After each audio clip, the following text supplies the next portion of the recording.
గురువుగారు, హ్మ్. ఉమ్మడి ఆంధ్రప్రదేశ్‌ని చంద్రబాబు గారు ఏకఛత్రాధిపత్యంగా పరిపాలించారు. హ్మ్. ఎన్నో సేవలందించారు మన తెలుగు వారికి. అవును. వారి ఆలోచన అనుసరించి ఈరోజు మన 2 తెలుగు రాష్ట్రాలు ఐటీ బాగా అభివృద్ధి చెందింది. అవును. మంచి నాయకుడు, గొప్ప నాయకుడని మనం కీర్తిస్తాం. హ్మ్. కానీ అతని మీద ఇప్పటికి కూడా హ్మ్.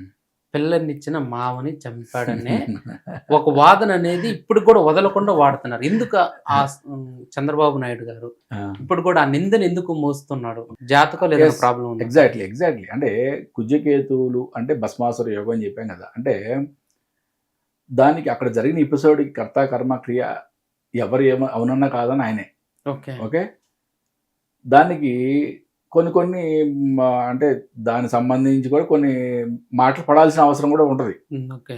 అంటే అక్కడ చేసింది తప్పా, ఒప్పా అనేది ప్రజలకు తెలుసు. అందరికి తెలుసు. ఓకే. కాబట్టి ఇవాళ ఆయన అద్భుతమైన నాయకుడిగా రూపాంతరం చెందాడు. ఓకే.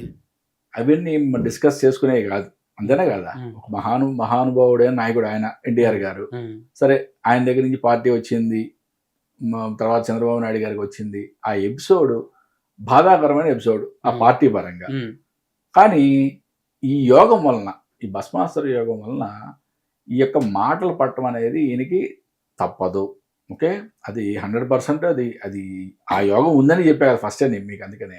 ఓకే. అంటే తను చేసిన తప్పులు తనకే తిరిగి కొడతాయి అని. హ్మ్. అంటే అది ఆ జాతకంలోనే ఉంది. రెండోది శని కూడా గురు శుక్రులను చూడడం. ఓకే. హ్మ్.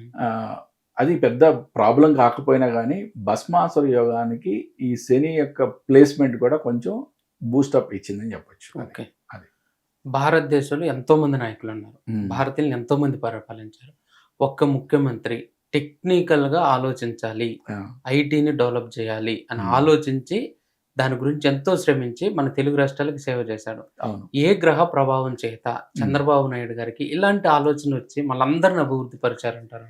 ఒకటి చెప్పా కదా నాన్న. ఏ ఏ జాతకుడైనా కూడా ఒక గ్రహం వలన పైకొచ్చాడు అని హ్మ్. చెప్పడానికి ఉండదు. ఓకే. హ్మ్.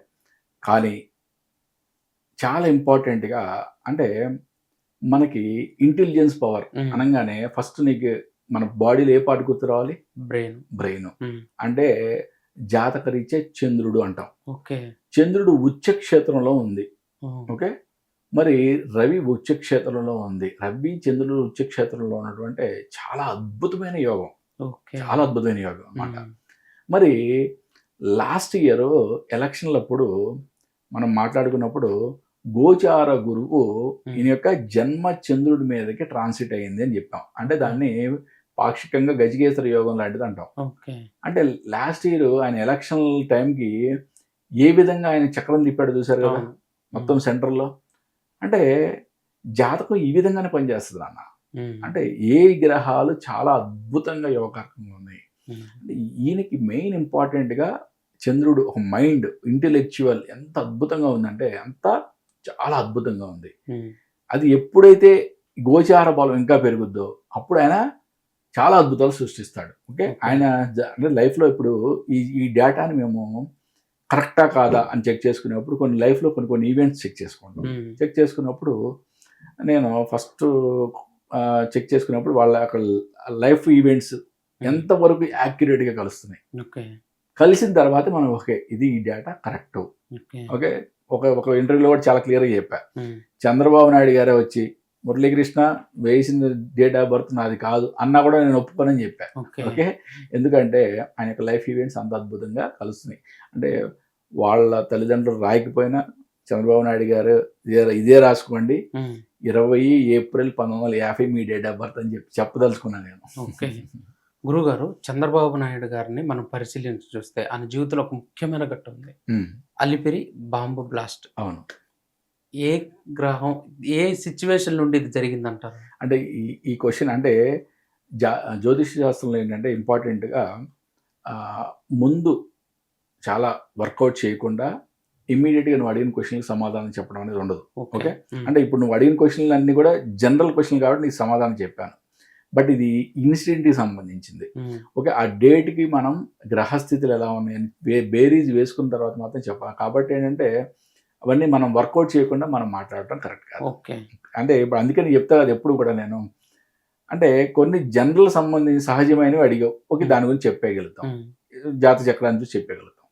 కొన్ని ఇన్సిడెంట్స్ జరిగిపోయినాయి చెప్తాం. అలాగే ఫ్యూచర్ కూడా అడుగుతూ ఉంటారు కొంతమంది. గురుగారు 2029లో ఈయన సీఎం అవుతారా, 2034లో సీఎం అవుతారా, అట్లా ఫ్యూచర్లో ఎప్పుడుకో జరిగిపోయి కూడా మనం వర్కౌట్ చేయకుండా చెప్పకూడదు. రెండోది ఏంటి, వర్కౌట్ చేసిన ఫ్యూచర్ గురించి, ఫ్యూచర్లో అసలు ఈయన ఒక్కడే వస్తున్నాడా, ఇద్దరు వస్తున్నారా, ముగ్గురు కలిసి వస్తున్నారా, అసలు ప్రత్యర్థి ఎవరున్నారు, అప్పుడు ప్రత్యర్థి యొక్క జాతకం ఎంతవరకు ఈయనకన్నా వీక్గా ఉందా బలంగా ఉందా, అవన్నీ చెక్ చేయాలి కదా.